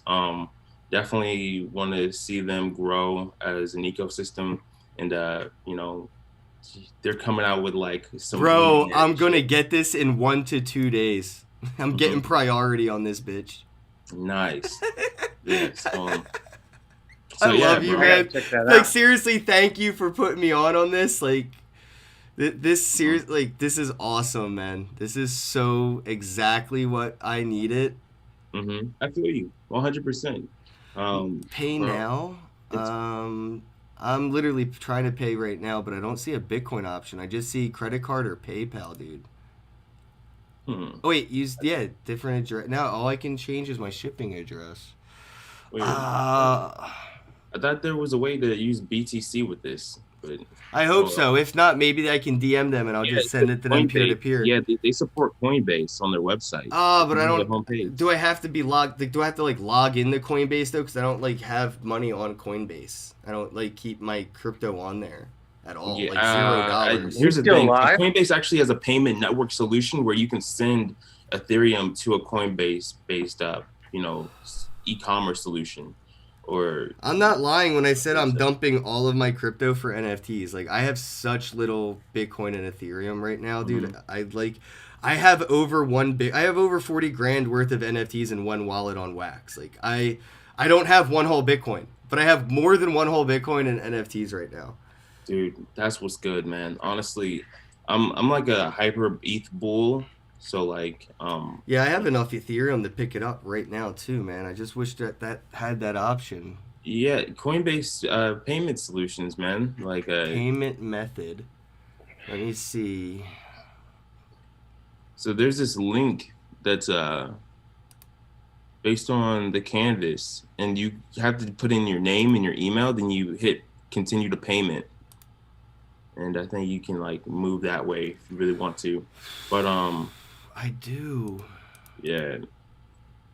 I don't know. They're still like rudimentary in their like website because this is just a startup. I found them over Clubhouse. I was talking to the guy that created it. He's a super innovative guy. He's a serial entrepreneur and whatnot. So, but yeah. That's you know how many times I got invited to Clubhouse, bro? I can't do it. I get it.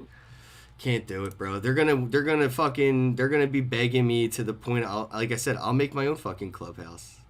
All right. So should I use Bitcoin or Ethereum, chat? I'm gonna let the chat decide because I don't. It says Bitcoin, Ethereum, and USDC, and I don't have USDC. So should I spend Bitcoin or Ethereum? Which one's gonna be like the? Either way, I feel like the transactions are gonna take a fucking hour. I think Bitcoin because Ethereum is just getting started. Like it just passed its all-time high. Nah, I could care less. Fair enough. I'm not an investor, bro. Like whatever things are worth does not interest me. Like every NFT I bought was because I liked it. The fact that it keeps going up just makes it easier to hold. Like, or even if it goes down, it doesn't bother me. That's why I don't know. NFTs are way more my thing. It was to me never about money, and it still isn't. Like I'd much rather have this picture frame than $450 right now, and I'm just buying it with Bitcoin. So here is, I'm doing it right here live so you guys can see it. Total $450 Bitcoin. Scanning. And will that be like a Rolodex? $15.70 gas fee. Holy shit. Damn. Yep. But here it is right here. That's the payment, $466.06. And yeah, I just bought one of those Zen vibes, and it can see payment detected for my crypto art NFT digital canvas. This has been my fucking favorite purchase ever, bro. Like, you have no idea how happy I am. Like, now my Blau has a place to live. Facts. Will that be able to have like a Rolodex of NFTs, or is it just one NFT? I'm sure there's a fucking So you can feature, here's the thing. You can like assign what NFT you want to deploy on that canvas at any time. You could change that at will, ad infinitum, as many NFTs as you want. It's like having the Mona Lisa in your fucking living room that's just fully customizable. Trick just said just bought one. Yo, Trick bought one in the chat. I'm telling you, that's first screen Coinbase. Thank you, Trick. That's what I did. Yeah, you were right, Patrick. I just went to the home screen and thought I had to go through the other steps, but it kind of like just leapfrogged all that. It looks like. Yep. I'm about to buy one. When you pay with crypto, you get put right into the fast lane. But I didn't give them my address or anything yet. I just gave them the money for this. I didn't give them like shipping money or anything. So I hope all that's like, I don't know. Do they like cover the shipping now or what? After through your KYC, maybe they know where you live. I hope not, because I mean, again, with Coinbase, I mean, the address they have has never been my real address. That's a good shout. Seriously. Like, for real. Never, not since the day they got it, has it been a place I resided. See, I'm going the opposite way with this. I'm going to go full bore. I'm a business, so my address and my phone number are all listed. And, if people are going to come get me, trust me, they would be, they'd get got before anyone's going to get me. So it's just, I'm not worried about it. Yeah, he's like, you're on private property at that point, right? It doesn't matter. I'm a fucking psycho. And it's like, who's going to come rob me? Nobody. God, dude, this is so sick, man. I'm watching the video right now, and it's just like, it's so sick. And if somebody does, it's like, whatever. Mm-hmm. Oh, obviously you can hang it portrait or landscape too, and I think that's perfect because the one I got from Blau is a portrait, but though I think the mint number 1 of 1 was a landscape. Mm-hmm. Well, dude, this conversation and podcast. Yeah, sorry to have. I feel like I kept you guys a lot longer than you planned on staying on the air. It's totally fine, man. Honestly, but this has been like an awesome time, bro. Like. I always try to have fun with my bros, man. Mm-hmm. Exactly. I just sent another badge out. It's just taking a long time. Atomic Hub is like really slow right now. I think I sent Litecoin Leo his. I'm double checking now. I can't remember who the last 2 was. No, that was all right. Trick, I think you got your badge now, as well as Scott. You guys both should have it. Leo, you're on the way. Yes, so I think that was Leo's. Double checking right now. Yeah, if you guys got to run, let me know. I can wrap this up, man. I just FOMO'd hard for that digital picture frame because I mean, literally years I have been telling like Keep Key and Treasure and Ledger, like Ken Hodler, like right to their fucking faces, bro. Like you need to do this. You need to do this. No, we don't see the point. Yeah, I mean, that's what everybody said about Bitcoin, you schmucks. Right? You don't see the point. That means you fucking lost. Yeah, you already lost 100%. See, here's the thing, man. They already have investors. They already picked their lane, right? So they allowed somebody else to just take up that market share, and they're gonna fucking regret That's it. why I bought it day one. First fucking second I heard their name, they deserve every dollar of that money for doing it, because I literally told people to their faces that already have companies that could have had their. I would love to have had a Ledger fucking NFT picture frame. You know how like prestigious that would be? Now the prestige goes to these guys right here. Who's the prestigious? It's Zen Vibes. Zen Vibes is the prestigious digital picture frame. That's it. They done it. They did it. Yep. I'm putting thousands and tens of thousands of dollars worth of fucking art onto this $500 or $450 digital picture frame. They're instantly the fucking like Kodak of NFTs now. Mm-hmm. Like brand recognition, dude. Zen Vibes, Zend, ZEND, VIBES. Like 110% respect to these guys. XR, VR, AR ready. XR, VR, and AR ready. They're already ready for the next set of NFTs that are coming out. Yeah, of course. Is it touchscreen? There's no fucking way this is touchscreen. I know they're going to make another one. The next one's going to be a touchscreen. I can guarantee that much. Like if this one, I didn't even look, I just bought it. But if they don't have touchscreen in this model, I guarantee you the next version of Zen Vibes will have touchscreen for interactive NFT, so you can engage with your NFT. You can play a game with your NFT. You could move your NFT and maybe see like the back side of it or the side of it. 360. I'm so hyped for this, bro. This is exactly where I see NFTs going in 2021, and to see this already right here, right now. This shit's gonna be hanging up in Mike Saylor's fucking office with a $100,000 piece of digital art on it. Mm-hmm. Without a shadow of a doubt in my mind, bro. So, yeah, dude, it's freaking sweet. I love what they're doing. I had the chance to talk to the founder of the company, and he says he's the product's biggest fan, man. Like Bitcoin Blues Brothers said in the chat that Atomic is down or like having a meltdown because of Alien Worlds. This is that CryptoKitties event for Atomic Hub right now. A stress test for Pink Network. Definitely something to take into consideration moving forward. Watch how fucking well they handle this. And keep in mind the traffic flow that Atomic is receiving right now. It's unprecedented. Like, seriously. Unprecedented, bro. This shit is just starting. Yeah, man. This is the revolution. Like, people are waking up to the fact of the matter that they don't just have to give away their art for free to Mark Zuckerberg on fucking Instagram. Like, fuck you, fucker, bro. You know what he's doing, right? He's just selling that shit to magazines. He's putting that shit on Billboard. He's making money off of your fucking art that you keep putting on Instagram for free. Mm-hmm. Oh, but they're providing a service. Their fucking service is fucking... Him and that fucking Amazon guy are the same shit. It's like, hey, use our platform. Oh, by the way, we have rights to all of your fucking shit. Well, the joke's on everybody because, everybody uses Amazon. Even Facebook is a little bit at the mercy of fucking Amazon with their servers, so... Dude, I bought these fucking weights. They're supposed to be 52 You're really and a half loud. pound weights. What happened? You got really loud. Me? Yeah, sorry. He switched to mobile. Okay, your microphone just got super sensitive, so you don't have to yell. Fair enough. I bought these 52-pound weights off Facebook, and this is what they sent me. Water bottle. They're full of water, and they're still not 52 pounds. You're supposed to fill it with sand, homie.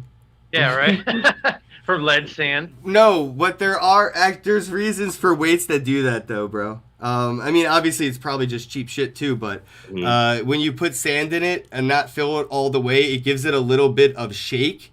So, you can get some, like, high impact or low impact kind of a training. Obviously, they're not big enough. Gold and it wouldn't be heavy enough, bro. I don't think you know how heavy gold is. You could fill that with gold. It would be about 30, 40 pounds worth of gold in there, bro. Gold is a very heavy, dense object. Yeah. They're supposed to be 52 and a half pounds. Oh, they're supposed to... 52. I thought you said 5.2. Oh, they're 50. What the fuck? Look at me, bro. I'm not a small dude. 5.2 pounds is like a turd. Well, I mean, I would use 5 for a burnout. You know what I mean? Just like, seriously, just do a rep until 5 feels like 50. Yeah, it's not my style. I like burning out, man. I'm the guy that go like I have a video of me when I went back to the gym a while ago, and because of the muscle memory, I literally just walked up to two 55-pound dumbbells and start just straight up hammer curling 55s, and then I went down to the 50s, 45s. I'm like, I haven't been in the gym. Like, I feel like if I went to the gym right now, I could literally just pick up a rack of 45s and start hammer curling. Like, my muscle memory is on point for a fat, lazy stoner sloth. Like, right. Days. It is just fun. Yo, you said it. We didn't. I don't. Yo, I know what. Yo, look, I have my seasons, right? Like, I mean, like, I done the gym thing. I'm doing the sloth thing. I did the gamer. I'm doing the crypto thing, doing the NFT thing, the stoner thing, the porn thing, the fucking traveling thing. I mean, I just like to do different things, you know, shake up my own life chapters, you know, like I like to have chapters. Bro, you're like an ever-evolving person that just does experimental shit all the time, and kudos to you, man. Like, seriously. Wait for the next chapter where somebody sponsors me to lose 50 pounds in, like, you know, whatever, like 50 pounds and shit, and like I can get. It's gonna happen. Somebody's gonna come out with some kind of fitness shitcoin and throw something my way as a sponsorship, and I'm gonna get paid to get fit in this shitcoin. On my days, you're gonna I called it here and now. Watch. What's that one app that's like kind of not a blockchain app, but they're selling it Sweatcoin? Yeah, sweat bullshit. Fuck Sweatcoin. You know how many times I've wasted battery life on that app? I'm so over it. Yeah, dude. So Bro, over they're it. just selling your geolocation data. Everybody is, man. That's what that whole XYZ coin's all about. Or what do they call it now? They have a whole... They rebranded, didn't they? It was like... now it's Geo Coin or something. Or they call Coin. It was XYZ. Yeah. Fucking scam, piece of shit. Fuck you. Yo, I've been calling them a scam on Facebook for so long. They have everybody on their team blocked me.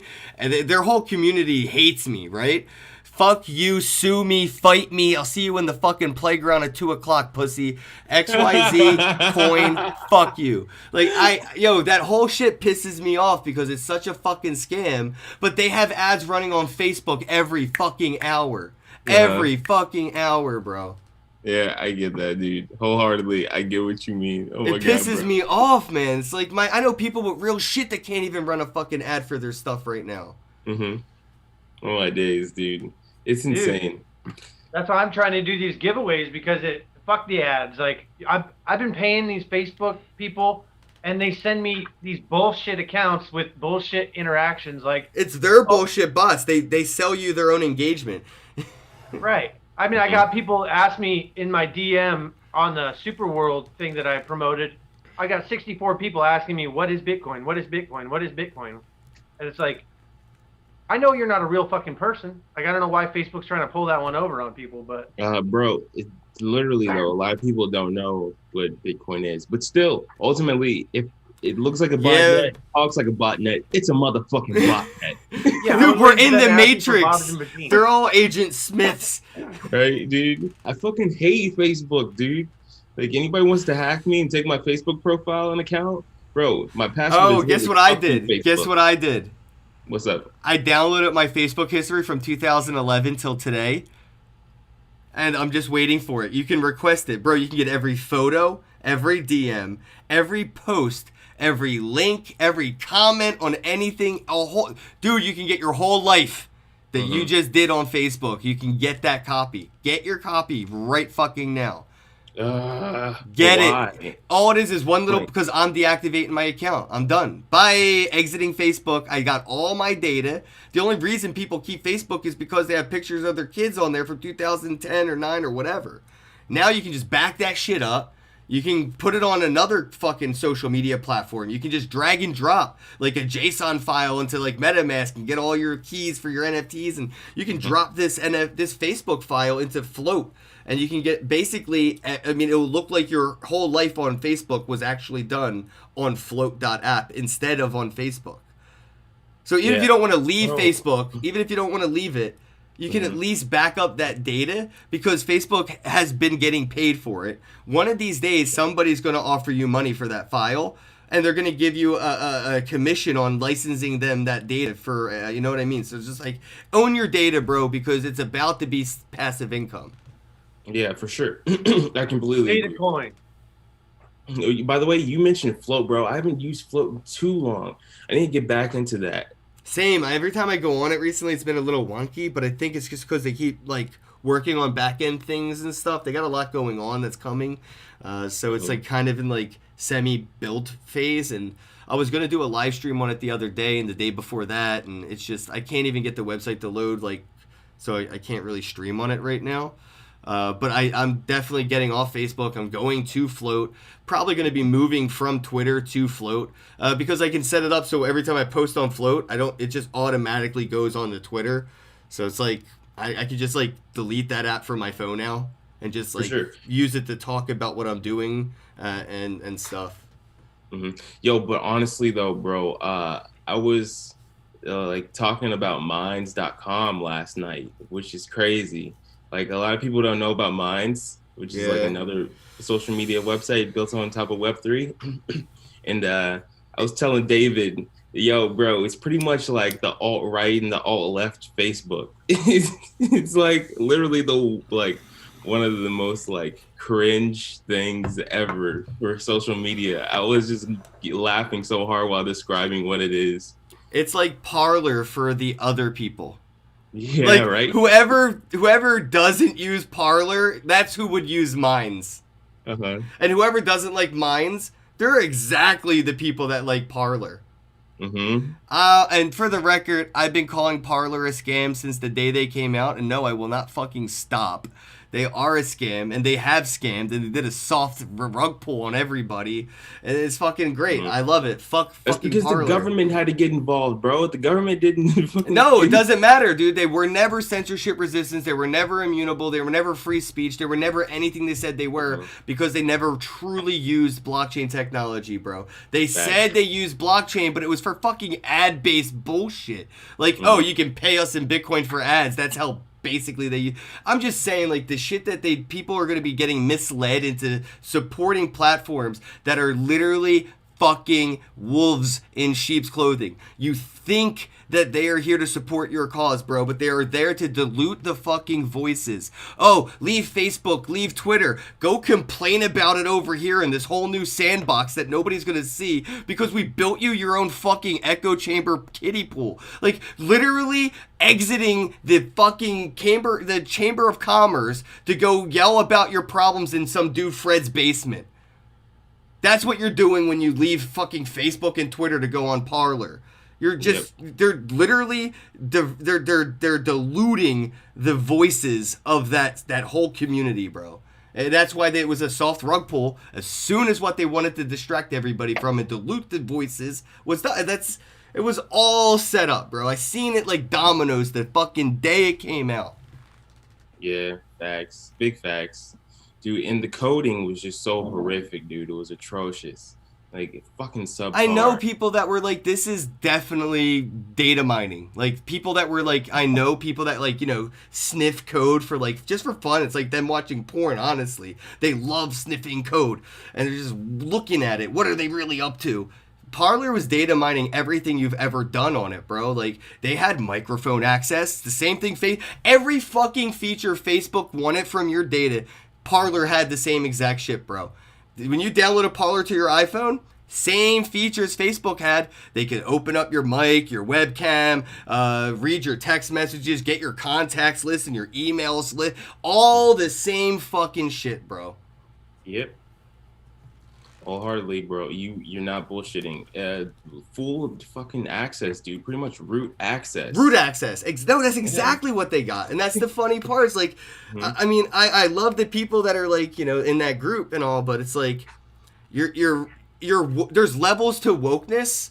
You know what I mean? You might be crypto woke, but you sure as fuck haven't been like politically woke, like to the game, like outside, unbiased, watching the game, like out of body experience. You know what I mean? Like, imagine being a pawn on the chessboard and be able to like have that out of body experience and watch the two kings playing chess with you as the pawn on the board. You'd be able to see the big picture. Mm-hmm. Yeah, exactly. You'd be like, oh shit. Like literally it's like the pawn, like floating above the chessboard looking down, like, oh shit, he's about to sacrifice me. Right, Oh fuck. right, but you don't know that because as a pawn, every move forward is a closer step to becoming the queen or the rook or the knight, right? That promotion that you might get for every step the king allows you to take on the board, but it's one step closer to a sacrifice. Mm-hmm. Exactly. Damn. Oh, to be king. I got too high. I gotta go. We talked for 2 hours. I love everybody. If anybody wants to come on the podcast, kenbosak.com. If you want to chat, I'm in Telegram. Other than that, don't DM me, don't email me, don't text me, don't call me, don't come to my house, just don't. Telegram. If you don't hit me up in Telegram, we probably will not talk in 2021. I am way too fucking busy. And no, I don't do DMs. I much prefer if we're going to talk. It's like you just walked into a party that I'm at. I'm not going to go outside on the balcony to have a conversation with you. We can talk about it right here with my boys. We're hanging out at the keg right now. That's my Telegram. You know, I'm just going full transparency on the world, man. Thanks for all the support, everybody. Boo! I need to get your wax address. I saw you become a member the other day. You signed up as a sponsor for the podcast, but I never got your address, and I sent everybody their badges. So, Boo, if you could please comment your wax address, I would love to send you your badge. Smart, Patrick, thank you both for coming on, man. This has been a lot of fun. I hope it was worth your time. I know I just like to shoot the shit, and people, I'm sure, would like to actually, like, you know, be more serious sometimes, but they'd go on a different podcast. For sure, bro. Yeah. Dude, wholeheartedly, bro, honestly, I just enjoy kicking it with you and, like, having a like-minded exchange. So, yeah, man, until next time, all right, bro? All right, bro. Enjoy the day. For sure. Peace. Later.